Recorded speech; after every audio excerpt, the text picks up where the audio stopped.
حضرت حسن بصری رحمتہ اللہ بہت بڑے عالم صوفی بزرگ اور تابعی گزرے ہیں، اور آپ حضرت مولا علی کرم اللہ وجہ الکریم کے شاگردوں میں سے ہیں۔ سوچے علم کا کیا معیار ہوگا۔ لیکن آپ فرماتے ہیں کہ میری زندگی میں 5 موقع آئے جنہوں نے مجھے بھی حیرت میں ڈال دیا اور لاجواب کر دیا۔ پہلا موقع تو یہ آیا کہ ایک نوجوان دیا لے کے جا رہا تھا، تو میں نے اس سے پوچھا کہ نوجوان، اس دیے میں روشنی کہاں سے آ رہی ہے؟ تو اس نوجوان نے فوراً دیے کو بجھا دیا اور کہنے لگا کہ جہاں یہ روشنی چلی گئی ہے وہیں سے آ رہی تھی۔ کہتے ہیں نوجوان کی بات نے اور حاضر جوابی نے مجھے لاجواب کر دیا۔ دوسرا موقع جب میں نماز کے لیے جا رہا تھا کہ سامنے سے ایک 10-12 سال کی بچی شاید بازار سے کوئی سودا سلف لے کر آ رہی تھی، تو کچھ ہی وقت پہلے چونکہ بارش ہوئی تھی، بارش کی وجہ سے زمین پہ کیچڑ تھا اور پھسلن تھی، تو میں نے اس بیٹی سے کہا کہ بیٹی ذرا سنبھل کے چلنا، کہیں پھسل نہ جاؤ۔ تو اس بیٹی نے میری طرف دیکھا اور کہنے لگی کہ محترم، اگر میں پھسل گئی تو میری ذات کا نقصان ہوگا، آپ مجھ سے زیادہ احتیاط کے ساتھ چلیں، کہیں آپ پھسل گئے تو آپ کے ساتھ پوری نسل پھسل جائے گی۔ کہتے ہیں اس بچی کے جواب نے مجھے لاجواب کر دیا۔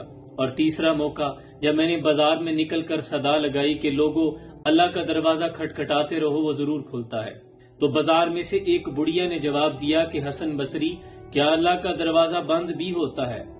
تو حسن بصری رحمت اللہ علیہ یہ سن کر غش کھا کر گر پڑے۔ جانتے ہیں یہ بڑھیا جواب دینے والی کون تھی؟ یہ رابعہ بصری تھی، بہت بڑی اللہ کی ولیہ گزری ہیں۔ تو حسن بصری کو جب ہوش آیا تو اٹھ کر کہنے لگے کہ اللہ، یہ تیری بڑھیا حسن بصری سے زیادہ تجھ کو جانتی ہے۔ اور چوتھا موقع جب میں نے ایک مخنث کو دیکھا تو اسے پہچان لیا، وہ فوراً میرے پاس آیا اور آ کر کہنے لگا کہ خدا کے لیے میرا راز رکھیے گا، اللہ قیامت کے روز آپ کے گناہوں کا راز رکھے گا۔ کہتے ہیں اس روز سے لے کر میں لوگوں کے عیبوں پر پردہ ڈالنے کی اور لوگوں کے رازوں کو راز رکھنے کی مشق کر رہا ہوں۔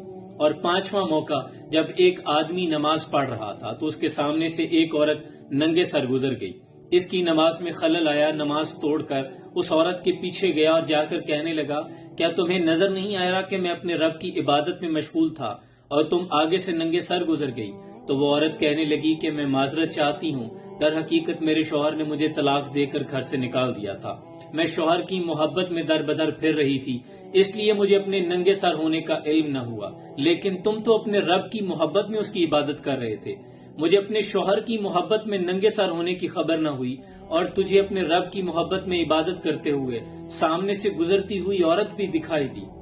حسن بصری رحمت اللہ علیہ فرماتے ہیں اس باہم جو گفتگو ہوئی، اس گفتگو نے بھی مجھے لاجواب کر دیا اور میں حیرت میں مبتلا ہو گیا۔ ان بزرگوں کی زندگی کے واقعات ہمارے لیے بھی ہماری زندگی میں مشعل راہ ہیں، ان میں سیکھنے کے لیے بہت سے سبق ہیں اور بہت سے راز معرفت ہیں۔ اللہ آسانیاں حاصل اور تقسیم کرنے کا شرف عطا فرمائے۔ بہت سا پیار، سلام پہنچے۔